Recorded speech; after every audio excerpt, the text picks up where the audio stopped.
Hello everyone. Rockefeller wealth method. ये method John D Rockefeller एक US billionaire ने create किया है. He is the one of the Stanford oil नाम से उसने एक one of the oil refinery को क्रिएट किया है. So when he wants to protect his wealth he created this structure. So it is really a positive sign. So क्योंकि law इतना perfect नहीं है, so he use that. So how he can use that, हम भी कैसे use कर सकते हैं. If you want to understand the system को गेम से खेलना है, दिमाग से खेलना है. यू शुड नॉट के इमोशनली जाऊँगा, so it doesn't work out. So you have to work with your mind. So ऐसे कैसे कर सकते हैं. We have to own a trust को क्रिएट करना है. कहाँ इंडिया में नहीं हो पाएगा, इंडिया में अलाउड ही नहीं है. सो फिर outside India like Dubai, Bahamas, Monaco, Switzerland ऐसे देशों में आपको ट्रस्ट कंपनी को बनाना है. सो ट्रस्ट कंपनी को बनाते टाइम तुम ओनर नहीं बन सकते हो. तुम क्या बन सकते हो, तुम बेनिफिशियरी बन सकते हो.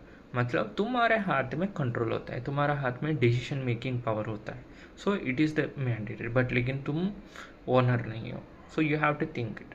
सो ये ट्रस्ट कैसे बनता है. ये कंपनी एक ऑफशोर कंपनी है, थर्ड पार्टी ट्रस्ट को ढूंढना है या नहीं तो फाइंड आउट करना है.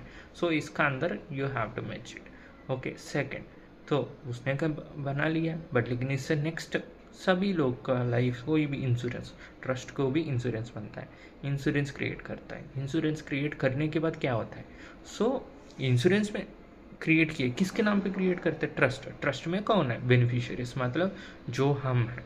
सो बेनिफिशियरीज बने वो सब का लाइफ कवर हो जाता है, मतलब सारी एक्सपेंस एवरीथिंग बेनिफिशियरीज कवर हो गया. तो ये वेल्थ, प्राइवेट वेल्थ ट्रांसफ़र का टिक हो गया. तो थर्ड वाला कौन है, ये सब कौन संभालेगा. संभालने के लिए एक एम्प्लॉय जैसे ऑफशोर लेजर मैनेजमेंट के लिए कोई एक बंदा चाहिए हमको. सो उसको रखते हैं. मतलब ये सारी जो भी यूके में है, बहामास है, मोनाको, सारे देशों में we have to find this persons. They will trust को मेंटेन करते हैं सारी कंपनी. ये ट्रस्ट को, प्रॉफिट्स को, नीचे एंटिटीज़ को सारी को मेंटेन करता है. So this people will handle. So उसके बाद क्या करते हैं, how we can use it in our purpose. So सारी कितने प्रॉफिट्स है outside of the countries other than India. So first they will deposit in to the trust. So foundation है, foundation में रखता है सारी पैसा. फाउंडेशन में रखा तो टैक्सेबल नहीं है. So from foundation they will give the salaries to this companies.